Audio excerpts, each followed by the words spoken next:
যিহেতু আমি মেডিকেললৈ যাব ওলাইছোঁ, আজি ফাইনেল অপাৰেশ্যনটো আছে, কি হয় নাজানো। ঈশ্বৰৰ প্ৰাৰ্থনা কৰিছোঁ তাকে যাতে সকলোবোৰ সুকলমে হৈ উঠক।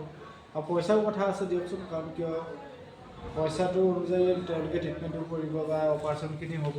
আজি যাওঁ, ফাইনেল মাতিছে তেওঁলোকে, আজি এডমিট কৰিব লাগে।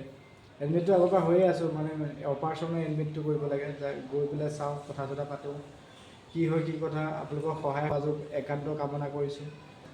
আমি আশা কৰোঁ আপোনালোকে অকণমান সহায় কৰক, কাৰণ কিয় মানুহজনীৰ জীৱনটো উদ্ধাৰ কৰক। যিহেতু আমি মেডিকেল আহিছিলোঁ, কিমছ হস্পিটেল, আৰু বাইদেউগৰাকী নাই, আৰু অহাতে আকৌ টাইম লাগিব, তাৰ কাৰণে ৱেইট কৰি ৰখি আছোঁ।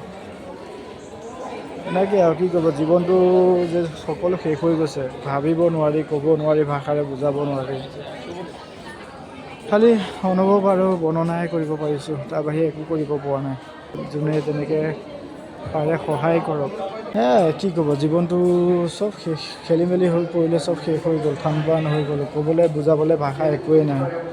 মানুহজনীক অকণ বহাই থৈছোঁ, মানুহজনী নেদেখাওঁ, অৱস্থাটো খুবেই বেয়া। মই দেখাব নোৱাৰোঁ আপোনালোকৰ আগত, গম পাইছেনে? সেইকাৰণে মই দেখুওৱা নাই। অপাৰেশ্যন থিয়েটাৰ এইবিলাক, আৰু এইবিলাক এনেকৈ বিশেষকৈ বুজাবও জনা নাই। অকণমান দেখাই দিছোঁ। মানুহ দেখিছেনে, গেডাৰিং হৈ আছে মানুহে।